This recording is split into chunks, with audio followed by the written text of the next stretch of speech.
In the village of Little Crosby, a butterfly collector is murdered and pinned to a wall. Can Barnaby and Winter pin this one on the concept of irony? We are talking the return of a fan favorite character, The history of Midsomer Murders. and all the fan service in this episode of Welcome to Midsummer.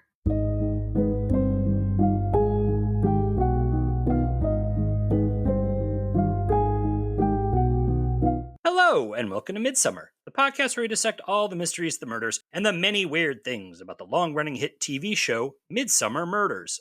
I'm your host, Eric Buscher, and with me, as always, is my co-host, EIleen Becker. Hey, EIleen. Hey, Eric. Today we are talking about Death of the Small Coppers, the second episode of the 20th series. It originally streamed May 3rd, 2018 on the Acorn app and then aired on ITV in the UK on March 17th, 2019. It was directed by Paul Harrison and written by Chris Murray. Let's count those Easter eggs. Spoiler warning, we will be discussing the events of this episode, including the identity of the murderer, so if you haven't watched yet and don't want to know who done it, pause this and go watch it. You will still be here when you get back. Who in their right mind chooses to be surrounded by death? What about Mr. Sedana?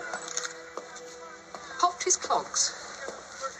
Any idea how he popped them? An earth auger drill bit powered through the pericardial cavity might have had something to do with it. In the pasture outside of Little Crosby, local school head Mahesh Sedana hunts for butterflies. He is a passionate collector who methodically finds, knocks out, pins, and mounts the butterflies he finds. When he returns home, he is knocked out, pinned, and mounted to his own wall by an intruder. Thus ends the cold open. Little Crosby is the home of Circulus, an elite society for people with high IQs, and today is Exam Day 1, where people can take a rigorous test to join. Several of the village residents plan to take the test, including local B&B owner Eddie Robotham, teen genius Leo Scott, who is being drilled for the exam by his dad Carlton, and a mysterious third person with a broken heart locket. One of the society's founders, Grady Palmerston, is having to watch the test takers, which should have been co-founder Mahesh's job. He calls Mahesh's wife Annika to find out where he is, and she discovers her husband is a new addition to her wall, along with a giant painting of a butterfly. Barnaby and Winter arrive to investigate, with Winter noticing pretty biology teacher Penny Kingdom putting up flyers about the small copper butterflies going missing from the village. At the crime scene, Fleur tells them that Mahesh was drugged with ethyl acetate, which is used to knock out butterflies and attached to the wall using a drill. So he was killed in the exact manner he would have killed butterflies. It's kind of ironic, don't you think? A little bit ironic. Barnaby notices that the butterfly on the wall is the same one Penny was flying about. Annika is the editor of the local newspaper, which happens to be owned by Grady. She says she was at the office when she got the call and that Mahesh kept a spare key in his school desk. Who might have killed him? Well, the society has its share of detractors, judging from the amount of nasty flyers sitting burnt in the fireplace. The flyers were posted by Penny. She just loves those flyers, who Winter interrogates in the woods.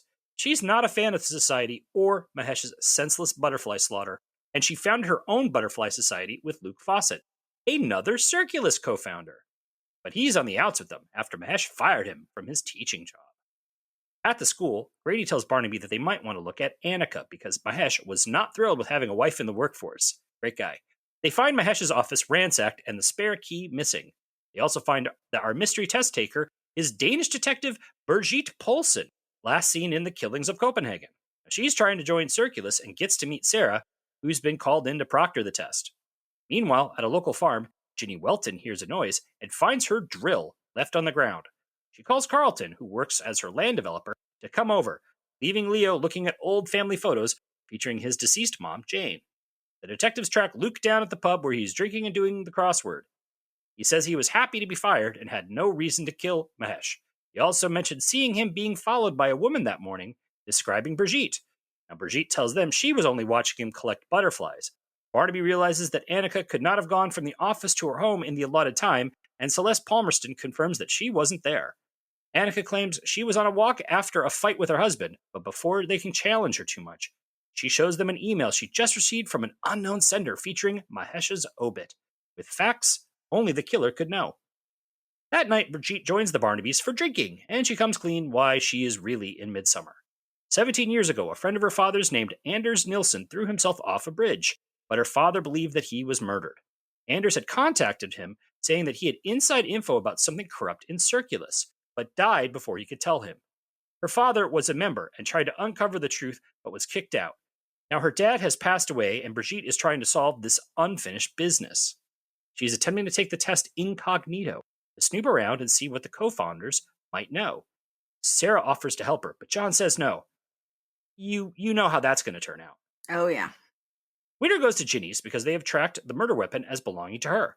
After she shoots at him, she tells him that someone has been sneaking around her property for weeks, just as a trespasser almost runs Winter down on a motorbike.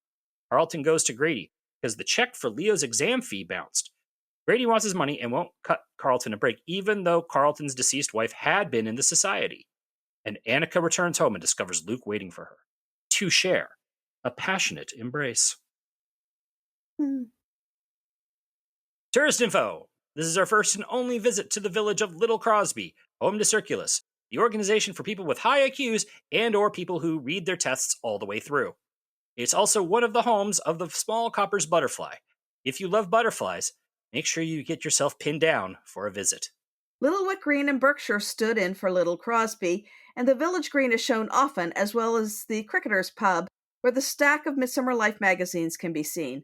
Little Wick Green has also been used for the filming of Dead Man's 11, A Talent for Life, The Animal Within, The Great and the Good, and Death and the Divas.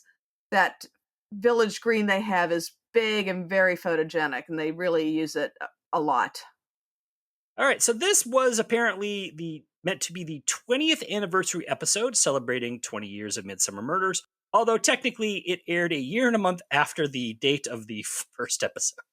They're not too great on actually airing things on time. No. Did this feel like a 20th anniversary celebration to you? No, and it's weird because, to be honest, until I read that it was, I just thought it was a regular episode.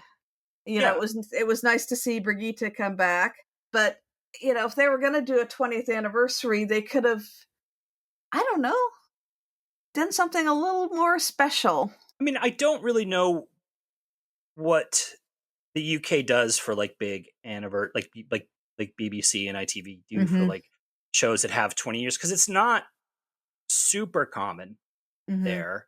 It's not super common here, but like, big anniversary or big special episodes tend to be, they bring back guest stars from the past. They tend to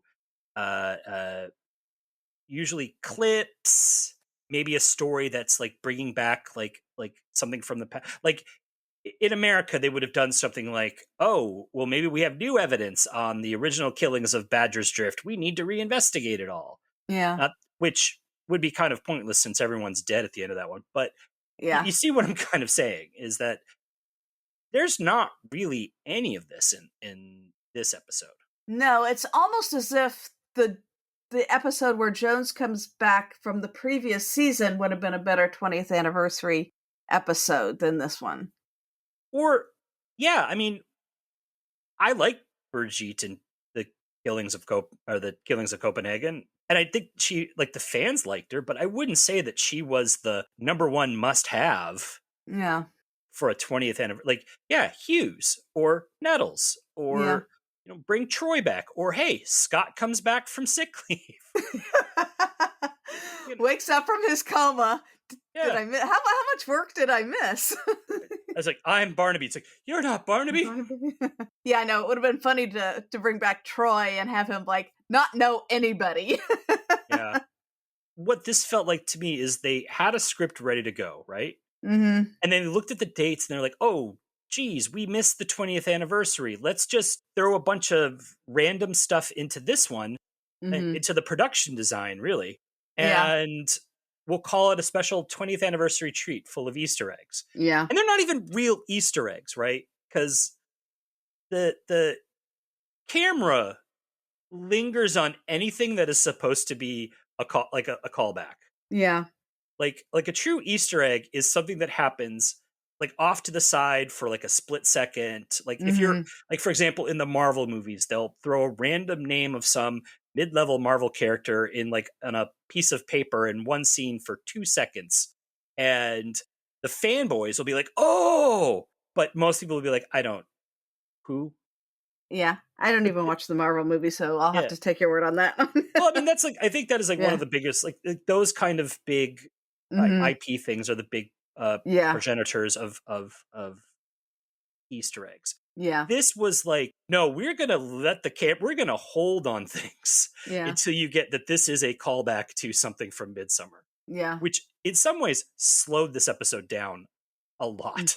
Yeah. So technically, I think that they were supposed to be 20 Easter eggs Mhm. for each year of the show, right? Yeah. Shall we run through them? Yeah. Because there's more than 20. There is way more than 20, and there's some big ones that I thought was Mhm. interesting. So, number one, at the beginning, you see the crossroads sign that points to Newton Magna, which is where the episode Who Killed Cock Robin is from. But it also has the village Little Worthy, which was in Small Mercies at the time of this episode, and then in the Wolf of Little Worthy in 2 seasons after this one. Yeah, and to be fair, they show a lot of um crossroad signs in Midsummer that sometimes do reference previous ones. So They this is held yeah. on this one Yeah. a lot. Yeah. A cyclist wearing the Midsummer Team T-shirt from Breaking the Chain. Yeah, he walks into the testing room. A crossword clue that read a village whose black and white inhabitants migrate. And you see the answer next to it was Badger's Drift, which is of course like I think has appeared in more episodes than anything.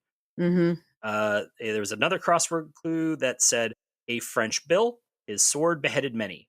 The answer was Guillaume, which is the episode of Sword of Guillaume, which featured the 2 Barnabys. Mhm. And those were both on the same clue paper as was the next one. Yep. And then another one. Yeah. So they dumped like 5 of them in one thing.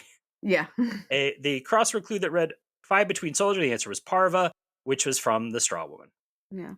We had this the pub sign that said the Green Man, which obviously is both the Green Man episode as well as common ghost figure in British culture. A bottle of Midsummer Vinay from A Vintage Murder. So we also know that is not a real wine. Mhm. There's a pitchfork that calling back to the killing of Orlando Bloom in Judgment Day. Another crossword clue that read Fast Choir ails the poisonous flower. Luke writes in the answer Orcus Fatalis from the episode called Orcus Fatalis. Troy Vale is referenced in the dialogue, obviously calling back to D.S. Troy. There's a kite in the sky, which references Birds of Prey. There's a Henry Hodgson print representing the Black Room. Radio at one point is playing Curse of the Ninth from Curse of the Ninth. There's a plumber's relish jar on the table from Sauce for the Goose. A Calder's biscuit tin seen on the table, which references the Killings of Copenhagen. Don't know why they threw that in there, since they also have a character referencing Killings of Copenhagen. Yeah. Midsummer Life magazines seen on the floor from Midsummer Life. A classic antique vintage car rolled by in one episode, calling back Death in the Slow Lane. One scene, the radio is playing the Ballad of Midsummer County from that episode. And then they switch the station and it's playing Dollhouse Blues from The Axeman Cometh. What a change. Yep. We see there's a chess set scene, which I guess is a callback to the Sicilian defense. Apparently the setup recalls that. I don't know enough about chess to be able to say. And that was like the core 20, as I understand it. Mm-hmm. However, you found one that just kind of popped out. Yeah, when they're having the party after the party is over, a delivery man brings in a stack of the Crosby Courier newspaper, and it has a large headline stating Straw Festival banned after spontaneous combustion, which is a very obvious call out to the Straw Woman. So there's others that we will get to later on, because I think like one of the murders that we see in the episode is a big Easter egg. But as we pointed out, like some of these Easter eggs are all in the same shot. Yeah. Like the crossword one, which is like, honestly, that just feels like a little bit of again, most of this stuff is just in the production design. It's in costumes or it's in props. It's like a random thing here, but none of it really feels tied into the episode. Yeah. And or in any way really celebrating it's something for the fans, but none of it really feels, there's a lot to celebrate in Midsomer Murders. It is a 20 plus year. Yeah. franchise that has fans around the world. And I don't know, I feel like they could have done a bit more story-wise that called back on that history. Yeah, I agree. So we have a couple of strange kills in this episode. We're just going to focus on the first one right at this moment, where Mahesh is pinned to his wall like a giant butterfly. Considering he was drilled into that wall, Yeah. there was a shocking lack amount of blood. And nobody heard it. Yeah. Also, how long did it take to paint that butterfly? That was a very planned. I mean, both of the murders in this are very, very carefully planned. These are not spur of the moment murders, and it took a lot of planning. It took a lot of work. And once we get to the murder, we're kind of wondering, how did that murderer have time to do all that? Well, that's what I'm saying is like, I don't know how long Mahesh was out collecting butterflies, or Annika was gone, but that butterfly alone, painting that butterfly alone would have required at least an hour minimum. Oh, yeah. Probably more. Yeah. Also, why didn't they just track down? It's like, who bought all this paint? Yeah. Yeah. But yeah, there's just time-wise that didn't make a lot of sense. Yeah. A large portion of this episode centers around Circulus, which is the Society for People with High IQs, that apparently they also could not spell instruction right on the exam test. They don't exactly expect you to pause, though. I don't know why. Yeah. Why would anyone pause on an episode full of Easter eggs? Easter eggs. But yes, Yeah. apparently in one of the shots of the test, instructions is spelled incorrectly, which honestly somebody should have just walked up to Grady and been like, "I thought you were the smart crossword dude." Yeah. But then I have a question. How big is this society if the founders of this apparently world-renowned IQ society have to proctor the tests? It's invigilate. Proctor is just such a... Fine. How big is this group that the founders have to invigilate the tests? Right? Yeah, it's weird because it's played off as this worldwide society, but it's all done out of this one school in this one small town in this one county in England. And apparently you have to go there to take the test or whatever. It's obviously a Mensa type society. Mensa has branches all over the world. And I think you can take the test online and stuff like that. But see, that's the difference between Circulus and Mensa. Circulus doesn't spend money. They're smart enough to not spend money. You come to them. Yeah. If Mensa was so smart, they wouldn't be having branches. You would have one location wherever the heck they wanted. And when they would take bribes. So apparently on the test, the final question says that if you read this first and just sign your name to the front of the test without putting any other answers in, you will get 100. That's not really a test of a high IQ, is it? That's just a test. That's a cleverness test. Or do you do your due diligence? Yeah. I mean, if it says read all the answers or read all the questions before answering, that could be a test of if you can follow directions, which is not necessarily a test of intelligence. But yeah, it just, it did give kind of a nice little image there of Brigida walking out after putting her name on the test. But other than that... Well, she's very orderly. She's, of course, going to read the whole thing first. Yes, yeah. That's that Danishness in her. We spend a lot of time in the first half with Grady Palmerston, who dresses like an angry priest. We find out that, so the character of Celeste, they don't really call too much out of it until the second half, but I guess Celeste is his wife? Initially, I thought she was the secretary because of the way she was working for him and everything, and just kind of, he treated her badly, like an employee, or a wife, I guess. Yeah. So Circulus, the people for the Society for People with both high IQs and people who just don't seem to like their wives. Yeah. I mean, both Mahesh and Grady seem to have women problems. When we meet Eddie, right? Mm-hmm. What was he studying? I don't know. I thought he was like maybe, trying to remember some mnemonics, that he had learned but it doesn't really explain any of that. And it all seemed very random. I thought he was learning lines for something. It sounded like he was like Yeah. reciting script or poetry, and then it's Yeah. just it was so weird and random. Maybe if they used 5 seconds away from some of these Easter eggs just to explain what he was doing. What he was doing. Um, Or written him better things to be trying to memorize. In the grand tradition of Midsummer, where they tend to have a village that centers on one thing, this one centers on 2 things: Circulus Yep. and butterflies. Yep. And there's a huge chunk of this episode where they spend the time with the missing small coppers butterflies, Mm-hmm. which is a huge red herring in an episode full of them. Yeah. I thought it was very beautiful, some of those butterfly images, but I was also just like, this is an unnecessary plot point. Yeah. Yeah. Again, it is, they center it around this, but it's all just a red herring. Yeah. Also, the butterflies. Apparently, the episode of the episode, as we said, is Death of the Small Coppers. Now, apparently, this is got multiple meanings. It refers to obviously the butterflies. Also, the threats to policemen, which does happen in this episode. And then apparently at the same time this episode was coming out, there was a lot of talk about discontinuing the penny coin in the UK.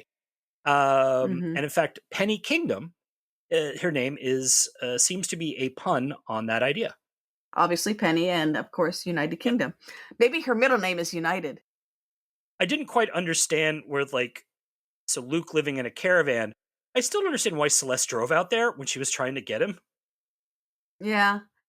I mean, everybody has cell phones by now. Yeah, and it's just like he's not answering, and it's like, or like she's like driving out there.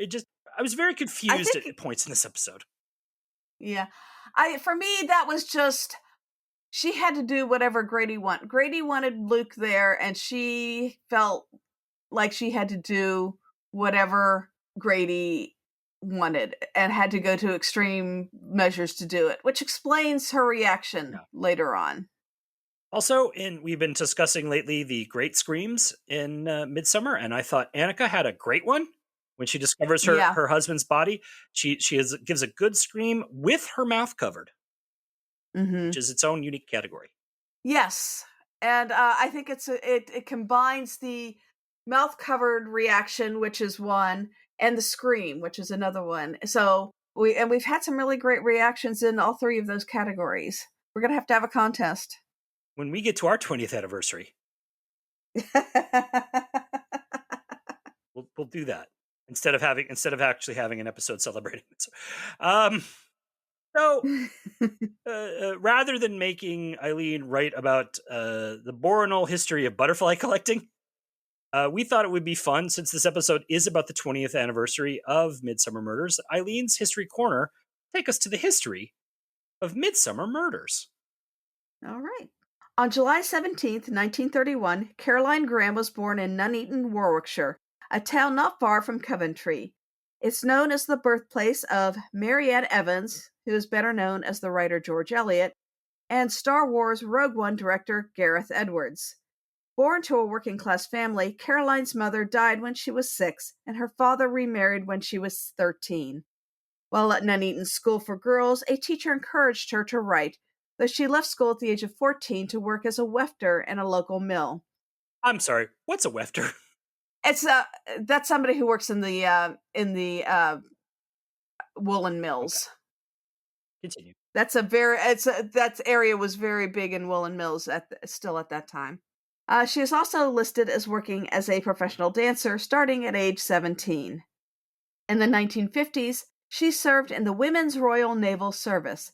In 1953, she married a man named Graham Cameron, which I imagine made for some awkward name confusion, and moved to France while he was stationed in Versailles for his work with the Supreme Headquarters Allied Powers in Europe. When they returned to England, Caroline started attending drama school in London, and the couple eventually divorced in 1966. She gave birth to her son David with a new partner. at some point. I could not find the year. She worked as an actress, stage manager, and radio announcer while studying at the Open University. She began writing television scripts in 1971, and her first novel, Fire Dance, was published in 1982. But it was the 1987 publication of The Killings at Badger's Drift that brought her acclaim. It was published in the U.S. the following year. It won a Macavity Award for Best First Novel and was nominated in the same category at the Anthony and Agatha Awards. In 1991, at the age of 60, she obtained an MA in Theater Studies from Birmingham University. In 1997, writers Anthony Horowitz and Douglas Watkinson adapted the first 5 books of the Inspector Barnaby series into the television series Midsomer Murders. Both were well-established TV writers, with Horowitz having written for Robin of Sherwood, Crossbow, Grim Tales, and Agatha Christie's Poirot, as well as having written several children's novels. His final Midsomer episode was Judgment Day from 2000. He's gone on to an acclaimed career in television and fiction, with the Alex Rider series for young adults and the Magpie Murders being special favorites. He's written 3 authorized James Bond novels, as well as continued his television career with Foyle's War, the Alex Rider series, Magpie Murders, and this year's Moonflower Murders. Douglas Watkinson also wrote for Agatha Christie's Poirot, as well as Lovejoy, For Maddie with Love, and Forever Green. His final episode for Midsomer was 2008's Death and Dust, and he seems to have retired from writing. With producers Betty Willingate and Brian True May in place, John Nettles was cast as the lead character, Detective Chief Inspector Tom Barnaby. Nettles had played the title detective in the Jersey set series Bergerac from 1981 to 1991. Bergerac was a sexy ladies' man, and Nettles got to drive around in a fancy sports car that more often than not didn't work. Family man Tom Barnaby was quite the change. Jane Wymark was cast as his wife Joyce. She had played Morwenna in the 1970s version of Poldark. The Poldark connection continues as Nettles joined the cast of the 2010s adaptation of Poldark after Midsomer. Many other Midsomer actors have also been on one or the other of the Poldark series. A bunch have also been on Bergerac, including Annette Badland, who would eventually be the coroner in Midsomer. It's almost impossible to watch another British TV series without pointing at the screen and saying, "Hey, I know that actor. They got killed by a wheel of cheese."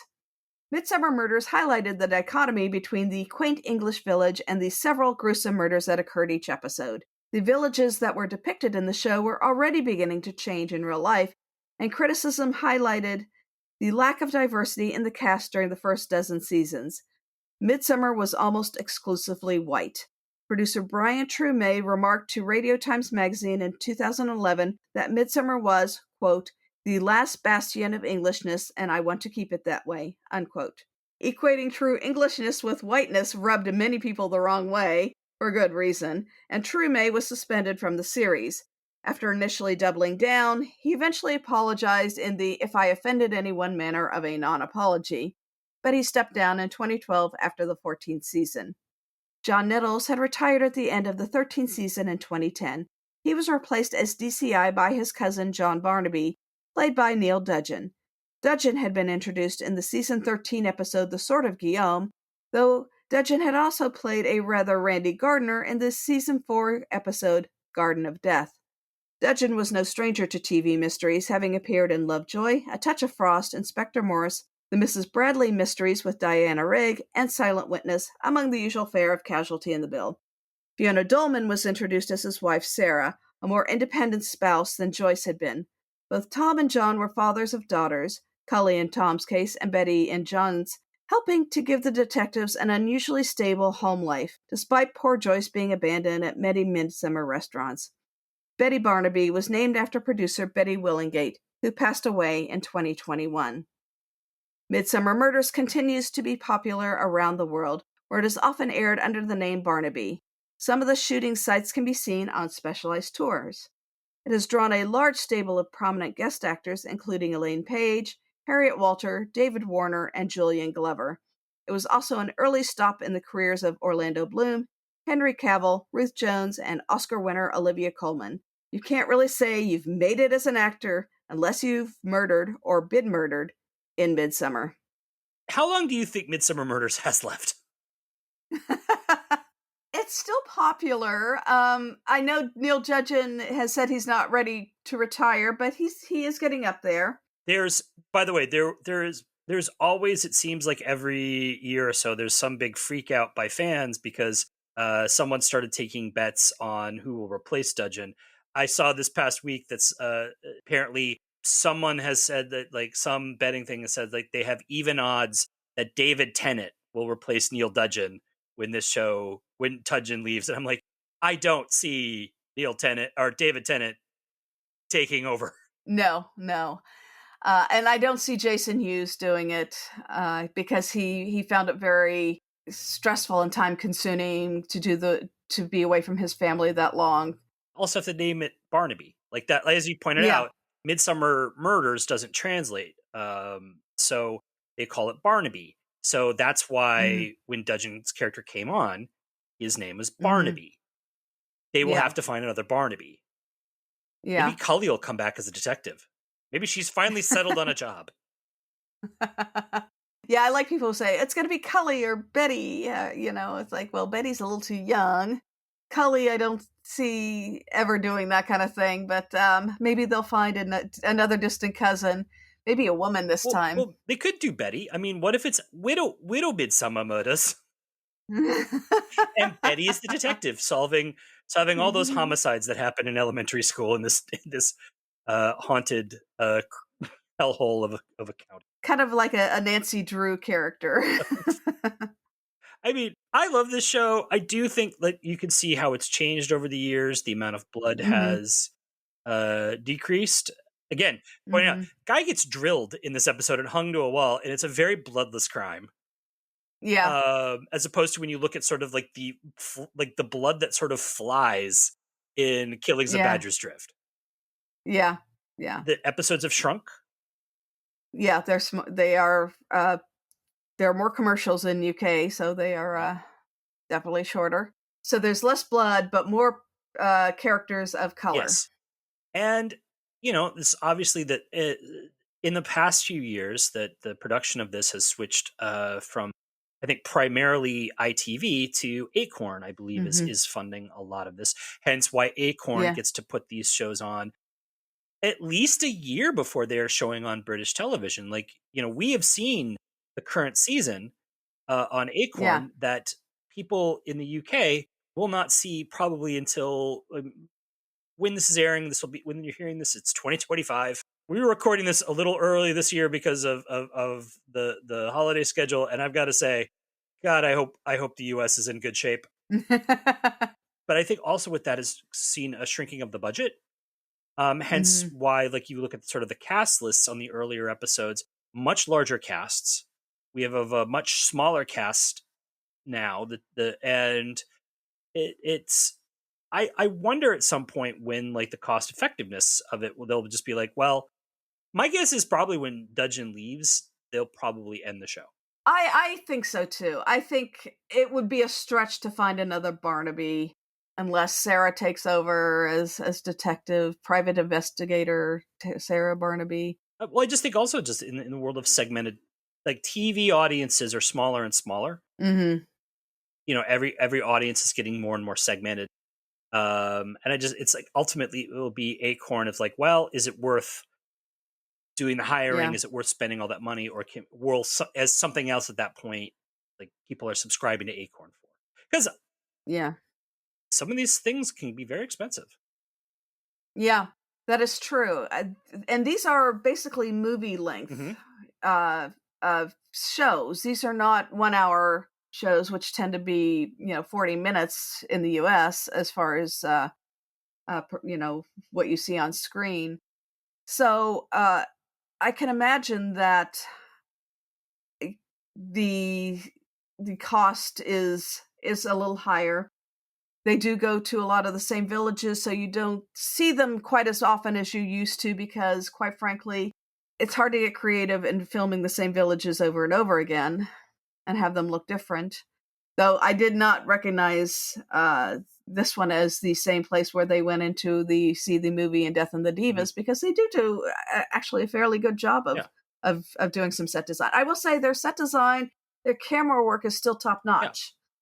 here's an acceptable, and I think would drive people to subscribe. An American former football coach moves to the middle of England with his family and becomes a police detective and changes his name to Barnaby to fit in.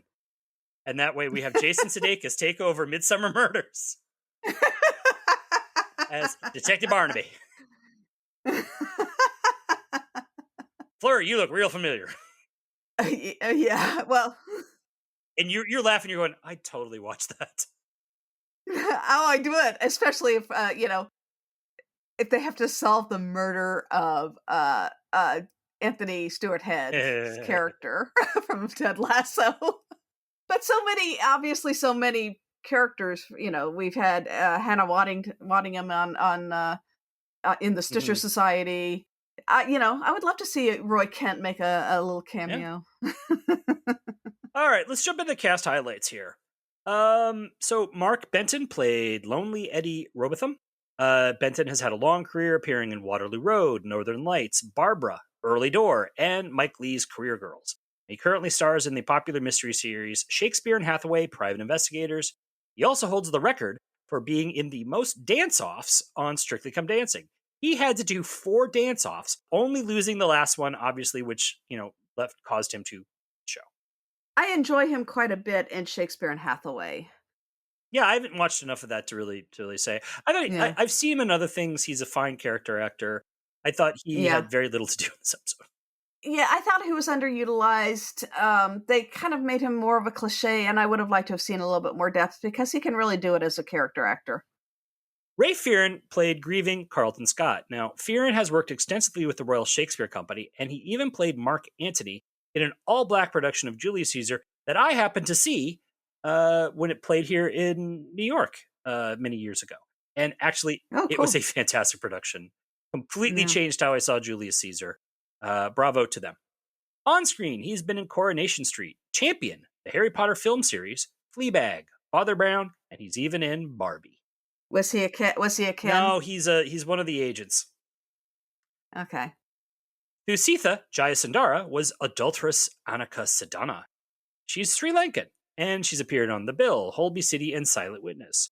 She appeared in the original stage production of Warhorse, and most recently appeared in The Lord of the Rings, The Rings of Power. Elia Kenyon played not-so-grief-stricken Celeste Palmerston. Now, she's appeared in The Catherine Tate Show, The Green Green Grass, Q Poodle 5, and Swashbuckle. Most recently, she appeared in So Awkward Academy and The Marlowe Murder Club. I have to go find Q Poodle 5. It is a kids' show, and no, you don't. John Light was sexually imaginative Luke Fawcett. Now, I'm guessing most people who are listening to this podcast will recognize him from his multiple appearances as Flambeau on the very popular Father Brown show. But he's done a lot of other things, including North and South, Albert Nobbs, Silk, Maigret, and Show Trial. He's also done a lot of stage work and was nominated for an Olivier Award in 2014 for the play Taken at Midnight. Again, I thought he was a little underutilized because he is a very charming actor, and they could have done a little bit more with him. Neve McGrady was Butterfly Lover Penny Kingdom. She's appeared in Holby City, The Fall, and Hope Street. On social media, she describes herself as an eco-freak and tree hugger, so I guess this was a bit of typecasting. And our human butterfly, Mahesh Sadhana, was, of course, played by that great actor, Unknown. Yep, they didn't give him a credit, continuing the show's streak of not crediting actors who get no lines, even the murder victims. Which is rather sad. I just always find it weird that some of these claim actors claim their thing on IMDb. And half these murder guys are like, I'm not bothering. Not bothering. Yeah. We had a few return visitors. Obviously, the big one was Anne Eleonora Jorgensen returns as VPK Birgit Poulsen. As we said, last seen in The Killings of Copenhagen. She is a well-known actress in Denmark who has been in a number of theater productions there and is a member of the touring company Det Dansk Teater. She's appeared in the film Italian for Beginners, the Netflix series Elves, and the Danish show Herrens Veje, or Ride Upon the Storm. But she is probably best known for appearing in the series for Bridalsen, which is known in the US and later remade here as The Killing. In the original Danish series, she played the mother of the murdered girl. It was nice to see her in this. Mm-hmm. I don't know why they gave the returning character the emotional story in this episode. Yeah. I do find her to be a very engaging actress. I loved her line readings. She was very playful with them, especially when she was being questioned as a suspect. She rather enjoyed that, and I love that she brought that to that role. She's got great chemistry with Dudgeon. So Yeah. Peter Egan was monster jerk Grady Palmerston. We will see him again in the episode Not in My Backyard. His first on-screen role was in 1968's Cold Comfort Farms. He would go on to be in Chariots of Fire, Ever-Increasing Circles, Hold the Sunset, and Afterlife. He also appeared as Hugh Shrimpy McClare, Marquess of Flintshire in Downton Abbey.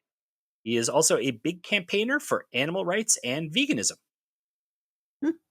Ellie Haddington was shotgun-wielding Ginny Welton. She also appears in Tainted Fruit. She's a Scottish actress who appeared in 101 episodes of Coronation Street in the role of Josie Clark. She's also been in Dr. Jekyll and Mr. Hyde, Bad Girls, The Cafe, Spies of Warsaw, and Guilt. And of course, we had a number of repeat actors playing background characters in uncredited roles, but we want to make sure we salute Giacchino Jim Cufaro, Ashley Darkwood, A.K. Steppa, Susan Fordham, Stephen Hawke, Ty Hurl, and Gled Webster for appearing in this episode and making Midsomer feel lived in. And also a shout out to the mayor of Midsomer, Chris Wilson, who again played an uncredited police officer in this episode. Now, if you wanted a real 20th anniversary, you would have given him a line. That would have been an Easter egg. Yep. Our village star this week is Chance Perdomo, who played Leo Scott. Perdomo sadly passed away in 2024 in a motorcycle accident at the age of 27, but he had already amassed an impressive body of work. He was born in California, but moved to Southampton with his mother when he was a young child and carried dual citizenship. In school, he was a natural leader, being both a head boy and a class president. He was originally going to study law, but decided to pursue acting instead and joined the National Youth Theatre. He got his big break in the show Hetty Feather and was nominated for a British Academy Television Award for the TV film Killed by My Debt. He auditioned to play Jughead on the CW drama Riverdale, but didn't get the role. The producers thought so highly of him that when they created the show, The Chilling Adventures of Sabrina, they created the role of Ambrose for him. He appeared in the After film series, and his final performance will be in the upcoming film Bad Man, which was filmed right before his passing. At the time of his death, Perdomo was one of the stars of Gen V, the hit spin-off to the hit show The Boys, and it is assumed the crash occurred as he was driving through upstate New York on his way to filming the second season. Producers of the show have announced, out of respect for Perdomo, they would not recast his role and instead rewrite the entire second season. By all accounts, he was a well-loved person and respected by his co-stars. Rest in peace, Chance Perdomo. Yeah, I've always obviously I noticed him on the Sabrina show. I thought he was a really fun actor, very charming, and Gen V was a big hit. I do think if Perdomo hadn't died, that in like 5 years he would have been a big enough name that he would have been one of these got on Midsomer before he was super famous, like Cavill and Bloom. Bloom, yeah. We will talk a little bit more about his performance in the second half, which we will get to right after this. You come to a fork in the road. Two people stand there. One is an angel that will always tell the truth. One is a devil that will always lie. One road leads to life, and one road leads to death. You have to ask one of them a question that will determine the way to life. Only you don't know which one you're asking. The angel or the devil? What is the only question you can ask to determine the correct answer? And we're back. Let's get to the second half of The Death of the Small Coppers. We need to ask some questions. Am I a suspect? Hi, Stacy. The next morning, the detectives have confirmed Ginny's drill was the murder weapon, and the registration on the motorbike belongs to Penny. Plus, a partial fingerprint found on the broken window at Mahesh's office belongs to Carlton. Turns out Carlton was charged with verbal assault towards Mahesh 6 months ago, but he says he was still in grief from losing his wife and just kind of snapped when he argued with him. And he broke into the office looking for proof that Circulus was taking bribes for entry. He wanted leverage to help get Leo into the society, which was his wife's dream. But he didn't find any proof and claims he never found a spare key. Penny claims that she was at Ginny's looking for evidence that she's responsible for the missing butterflies. So over at Circulus, it's the second test day, and Sarah is the proctor, or whatever the hell that word is that they keep saying. Brigitte just... Invigilator. Yep, that one. Brigitte just signs her name to the test and walks out, running into Grady, who reveals he knows exactly who she is, as well as knowing Sarah is the wife of the detective. But he says he didn't write that obit. The detectives return to Coston, where Brigitte has cleaned up their murder board and says she's figured out the affair between Annika and Luke. Barnaby confronts Annika, who says she was unhappy and the affair was Luke's revenge against Mahesh. Always a fun way to have an affair.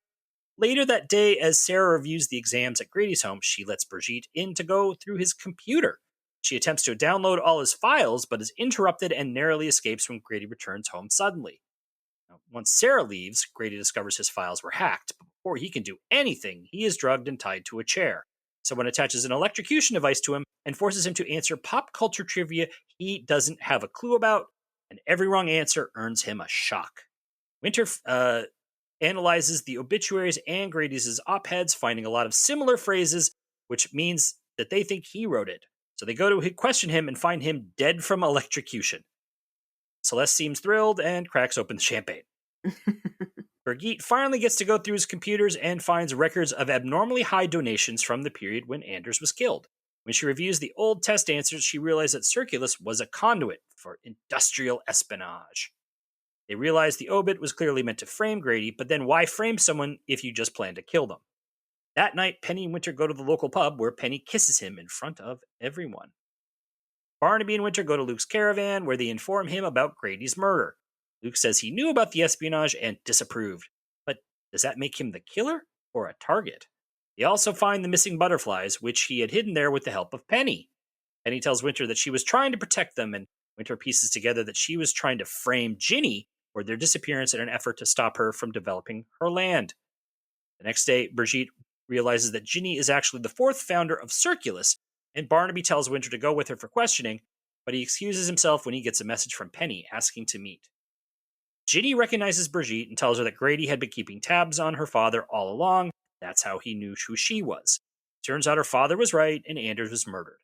He discovered the espionage scheme, and when Grady confronted him on the bridge, they fought and Grady pushed him over.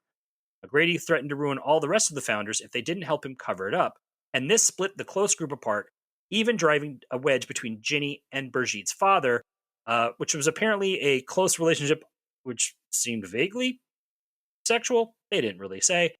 She gives Brigitte the other half of the heart-shaped pendant, and Brigitte takes her in for a statement. Now, meanwhile, Barnaby has gone to Annika, who tells him that a very vindictive Grady was trying to get Penny fired because she was flying against Circulus. Now, he had information about her having a relationship with Carlton after his wife's death and was going to publish it if she didn't leave. Now, he met with her early the morning of his death. Barnaby confronts Penny, who says she was planning to leave anyways because of her broken heart from Carlton. Barnaby becomes concerned when Penny realizes her phone is missing, because who sent Winter that text that has sent him to the old treehouse Carlton was visiting earlier? Winter gets caught in a trap and is hoisted upside down in the air. Leo is revealed to be the killer, tells Winter he has 5 minutes to solve the same riddle Eddie had tried to give him earlier in the episode, or he will die by crossbow. Now, since losing his mother, Leo has been broken by grief and sees Penny as a second chance for his father's happiness and to have a family again. He killed Mahesh to stop Penny from getting fired, planning to frame Grady. But when he hacked Grady's computer and found the article on Penny, he decided to kill Grady too. Thinking Winter is trying to steal Penny from his dad, he's lured him to the trap. Barnaby and Penny bring Carlton to the treehouse in hopes of stopping him, but Leo says they can't stop him. Brigitte shows up with the answer to the riddle, but gives it to Winter 1 second too late. Luckily, Ginny was also with her, and she helps Winter free himself when Leo fires the crossbow, and Winter gets to block the arrow with some cool speed work there. In the end, a broken Leo is taken away. Eddie passes the Circulus exam. Brigitte goes home with closure. And Jamie, he's never going to hit on a suspect ever again. Strange kill number 2, Grady's electrocution. Or as Fleur describes it, murder in absentia. Yeah. So this is just a straight rehash from a vintage murder. Yeah. In that episode, the killer had one of his victims in a giant TV that was filling up with wine and was asking him basically fake quiz questions. I mean, he was never, like, the point was he was never, it was a death trap. Yeah. That's basically what we have here. He has to answer pop culture questions, which he's too much of a snob to know any of the answers. Or he's too old. Let's face it. I can't answer all the pop culture questions on pub quiz night here. I can, because I'm hipping with it with the kids. Because, I don't know any names of any groups or any songs unless I saw them on MTV in the early 1980s. No. I liked it when they show up, he's dead and the screen is just flashing loser. I also loved it that Celeste is not quite grieving. Mm-hmm. She seems thrilled at her husband's death and actually wants champagne, which is also a callback to a vintage murder.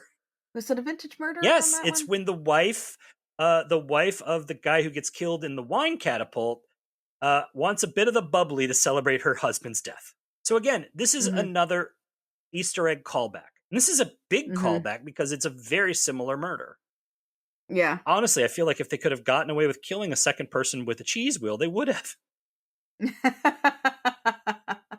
Also, Celeste takes a swim in the pool with her clothes on, which is a throwback to Written in Blood. Mm-hmm. So again, way more than 20 Easter eggs in this episode. Yeah. We probably have not even gotten them all. So. Oh yeah, I'm sure there are others as well. Yeah. So the killer is Leo, breaking down from grief and targeting people who might end his father's happiness with Penny. I thought Perdomo did a really good job at the end. With that anxious panic, freaking out. Like, it's manic, really. Like, he's portraying a guy in someone suffering a manic episode. And I think as an actor, he finally gets a scene where he can really sink his teeth into it, because you feel like he's kind of very contained for the rest of the episode. Yeah, that's what I thought was interesting, is like, he's rarely talked to in any scene. Like, he is usually, like, he has one scene where he's being quizzed by his dad at the beginning. And he gets one little thing with Penny. He has one scene where he's interacting with Eddie at the pub. And then everything else, he has no dialogue. He's usually in a background doing something. You see him taking the test. You see him sitting at the bar when Eddie is trying to give Jamie that riddle that he then gives him Leo throws at him at the end, which I thought was a kind of a thing, is like, he's always around listening. He's always paying attention, absorbing what's around him. Flying under that radar. Yeah. Which I thought was a very clever way of doing it. He's also playing 2 games of chess at one point. Barnaby has that great line, grief comes at people from all angles. That was a really, really way. It was kind of the way of just summing it up, right? Yeah. The whole thing with him trying to get into society, that was just all another big red herring, right? Or misdirection? I think it was really just part of what drove him to be very tightly wound and then exploding into murder. This isn't one of those characters where you don't know that there's something wrong with him. You kind of can see that that he is not altogether emotionally healthy. Yeah. In this episode. Nobody is, though. Like, Carlton is also really just lost in his grief as well.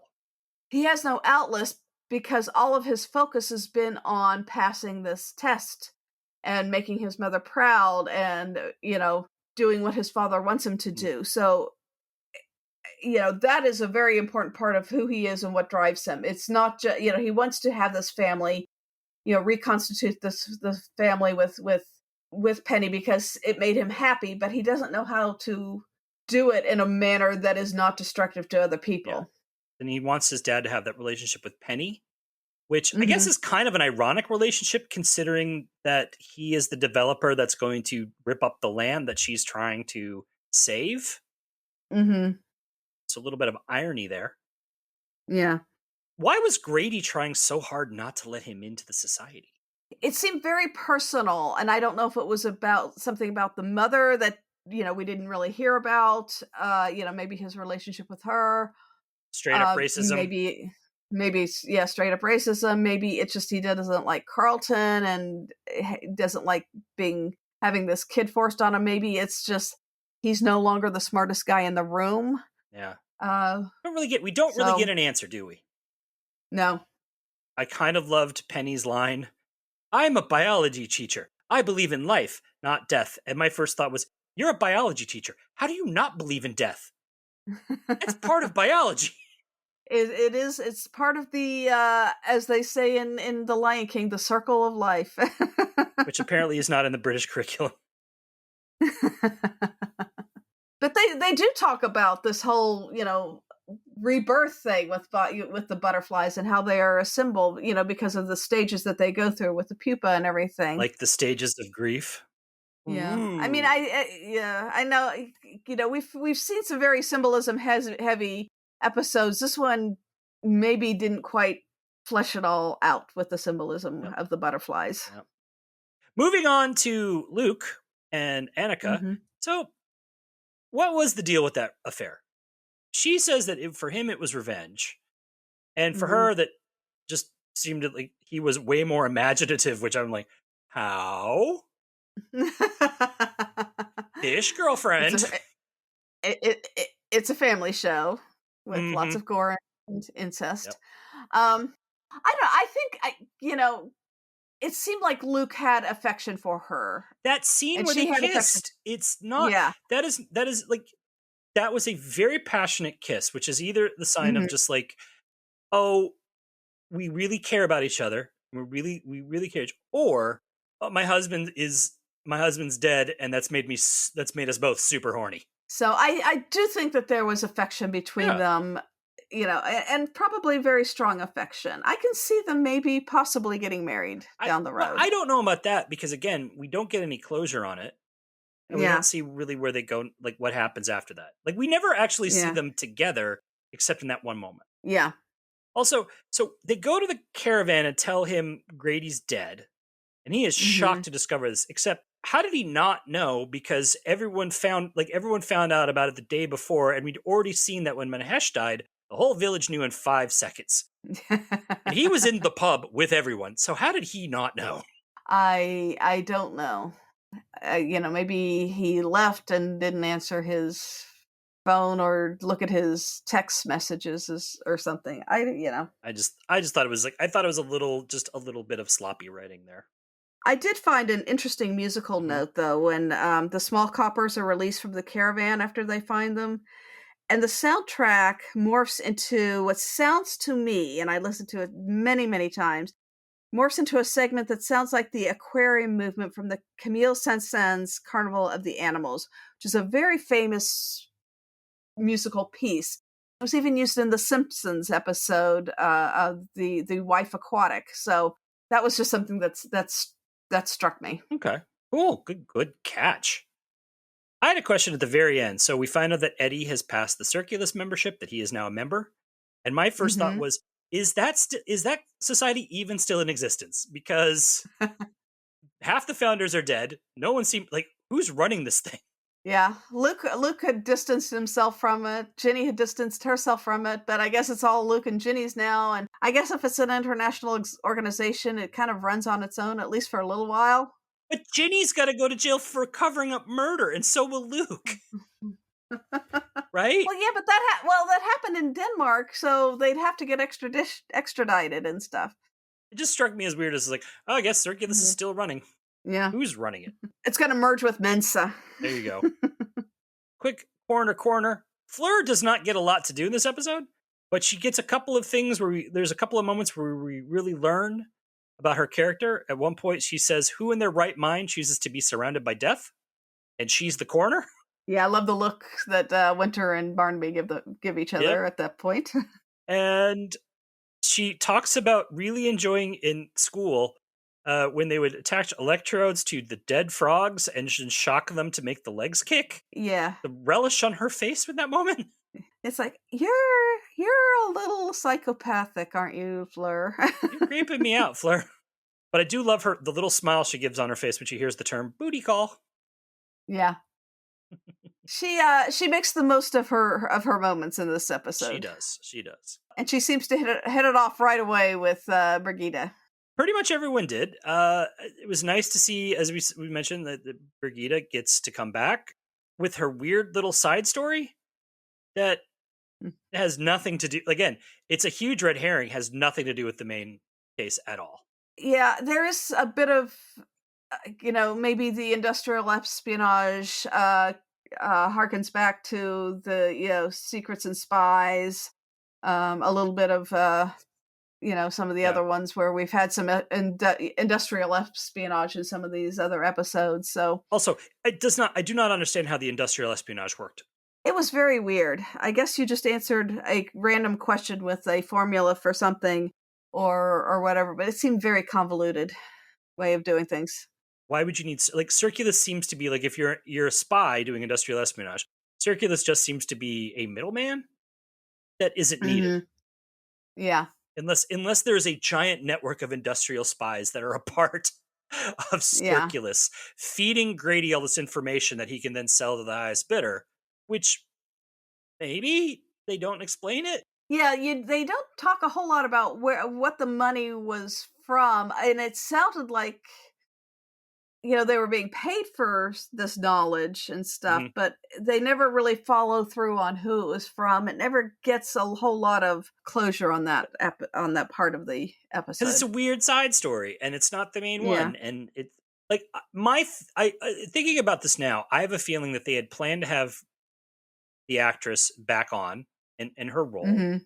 And when they realized that they missed the anniversary, they're like, oh, we'll just put a bunch of other stuff in. And this is the special 20th anniversary episode with our special guest returning.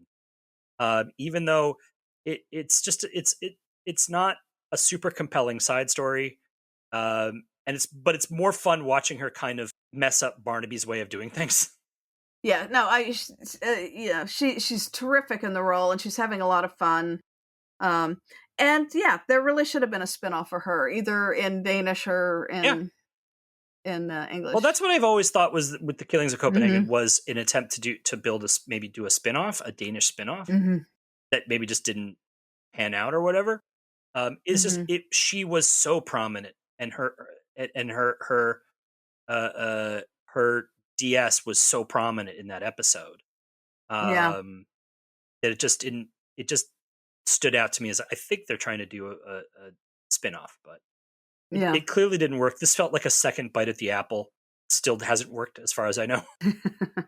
There's that big close-up to like the document that's hidden in her comb or whatever that thing she's carrying, like in the hidden compartment. The hidden compartment in the little fish thing, which they make as which they make as a fake out that looks like she's cheating. But I guess it was probably a letter from her dad or something. I guess so, yeah. And then she just loves riddles. Yeah. She throws one at Eddie. She solves the Leo one pretty quickly. Is she the smartest detective on this show? Probably, yeah. Though the Leo riddle is actually a very well-known one. Not if you're Winter. You can find it. Yeah, not if you're Winter, but you can find it pretty easily on the internet, and apparently there are many iterations of it. But he chose it. I mean, Leo chose that riddle because he was there when he heard Winter say, "I don't like riddles." He chose it for a reason. Yeah. He doesn't do these. He didn't. It's the same thing with Grady. He's not doing this because it's fair. It's just in his mind. It's almost like you're causing your own death, right? Yeah. Why does it always take so long to steal someone's data? Computers are slow. It's always that thing. We're going to put the thumb drive in. Oh, this is going to take 30 to 40 minutes. Every time they always seem so surprised. And it's like, that's how computers work. Yeah.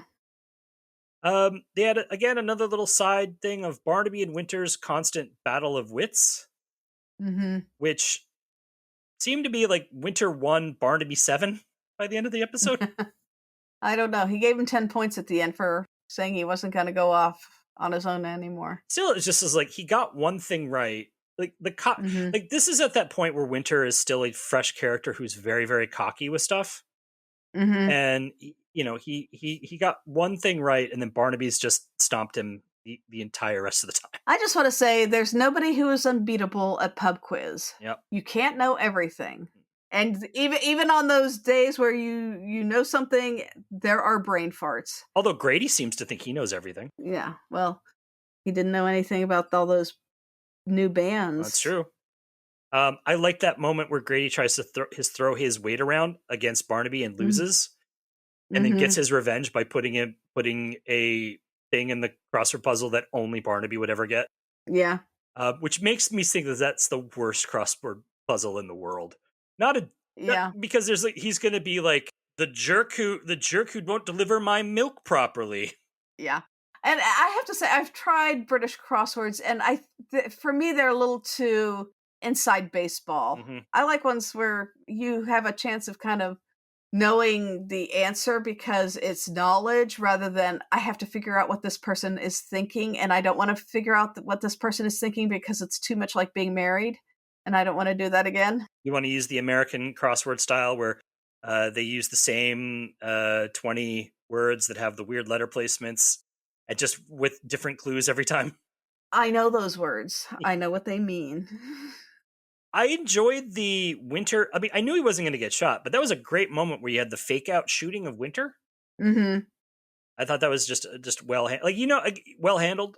Also, there's a moment in there where Winter is like hunting things, like is looking for someone outside. And he goes, "Who's there?" And I'm like, do you not know how this show works? You're going to get yourself killed. Well, I mean, imagine seeing this the first time, and the name of it is Death of the Small Coppers, and this guy is the Small copper. Detective Sergeant. He's a small copper. He could have easily gotten killed. We just know because we've seen all the other episodes that he doesn't get killed. I love the moment where they're having a like they're both like in their own separate cars following each other, having a conversation over the phone. Actually, one thing I did like was that Barnaby did give Winter some autonomy in pursuing some threads in the investigation. Well, he kind of basically let him like, look, if you're going to hook up with a suspect, I'm just going to let you do it. And then when it blows up on you, and it will blow up on you, I'm going to hold that. I'm going to hold that over you. It's the little petty dictator Barnaby's that they both play. Yep. And then lastly, the best line in the entire episode is when Celeste introduces them to Annika as Detective Doodad and Sergeant Thingy. Which, honestly, we got to put that on a t-shirt. Yeah, Grady did not marry Celeste for her brains, but I think it was always so that he would have somebody he could lord it over. Yep. Which is very sad, and I can understand why she would celebrate at the end. Yeah. Well, no, look, Grady's death is one of the many examples of people who have it coming. Yeah. Checking in on the home life. Sarah got a nice prominent role in this episode. Is she in Circulus? It sounded from what Celeste said that you had to be in Circulus to proctor the test, which implied that she was in Circulus. And maybe that's why Barnaby knew so much about the society, or at least knew as much as he did. Makes her smarter than Barnaby. That's true. And she may have been smarter than Grady. They didn't actually resolve on camera whether those answers he had were right or wrong. Yeah. So the only other reason I could think of was like, well, she works at a school, so maybe they would have called her in, but that's not her school. So yeah, I was a little confused on that. I was also kind of confused that when Brigitte and Sarah meet, do you sense that there was like that weird tension that they had for a moment? I think it may have been because I think Brigitte was like, I don't know who you are, and you're coming up very, forcefully right now, and into our little circle. And then I think she does relax, and I think she gets along very well with Sarah after that. Well, I also think that was the episode where she was due to give birth, and he's running around with another woman in another country, and if I recall, she was not happy. Yeah. But I just loved that it was like this weird little moment of territorial dispute over John. I thought, which is completely dismissed when they both realize, no, I'm not really interested in John. Yeah, me neither. Let's go past the Bechdel test. Couple of lovely little Patty moments. Patty wants a shot of whatever the hell they're drinking. Akavit. Patty, you are a true Irishman. And that lovely, beautiful last shot of Patty just sort of staring at a butterfly as it flies off into the sky was a beautiful image. There was, again, the cinematographers on this were excellent. So, final thoughts on Death of the Small Coppers. It's not a bad episode. It just is a bit of a letdown for a 20th anniversary episode. I kind of would have expected more. I think the Easter eggs are fun, but they don't really add anything to the episode. They're just there to kind of as almost a distraction. I think if they had spent more time fleshing out some of the characters a little bit more, I think this could have been a much better episode, because there was some, they had some really terrific actors. They didn't always give them enough to work with. No. I mean, the 10th anniversary of Midsomer, the 10th anniversary had the return of the Rainbirds. 20th anniversary episode had the return of a police detective. As an anniversary episode go, I don't think it did a great job of celebrating the show, and it seemed more fan service. As an actual episode, if you took all that out, it's fine. A little too many loose ends for my taste, but a satisfactory ending. Really lovely final performance from Perdomo, who's actually given the most to do in the entire episode. Yeah. I think this episode is average. It's not it's not the worst one. It's not exactly. But I also don't think they're like hiding any important clues or anything like that. Everything's there. It's just they bury it with all the Easter eggs and the callbacks that don't really. I don't know. I don't think they really added much to the thing. I would have liked to have seen a really, if they had brought back something from a previous episode that really, that really tied things together a little bit more as far as the mystery was concerned, rather than just having Easter eggs. Also, I would just say, we are 3 years away. Well, actually 2 years away at this point for the 30th anniversary. Yeah.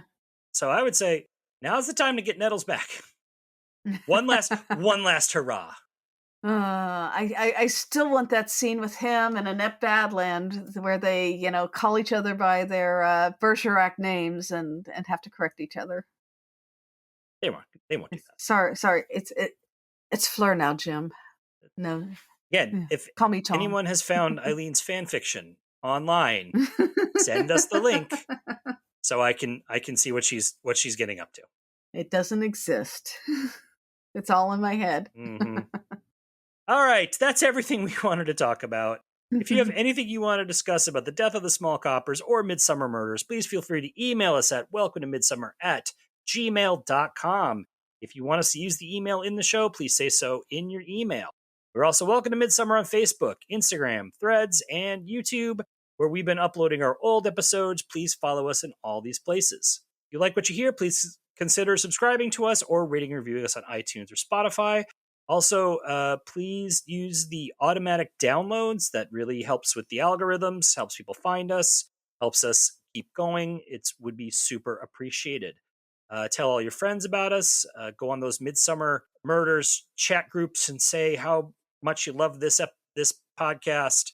We'd appreciate, anything to spread the word. We're going to be back soon with another episode. We hope you will join us again. And as we take the road out of Midsomer, we want to thank you all so much for listening and remind you that in Midsomer, 20th anniversaries can be murder. And usually are. Welcome to Midsomer is produced by Eric Buscher and EIleen Becker. All clips in this podcast are used in compliance with the U.S. Copyrights Act fair use exemption for criticism and commentary. Our logo and podcast art was designed by Smeedrai. The theme music is by the infamous Space.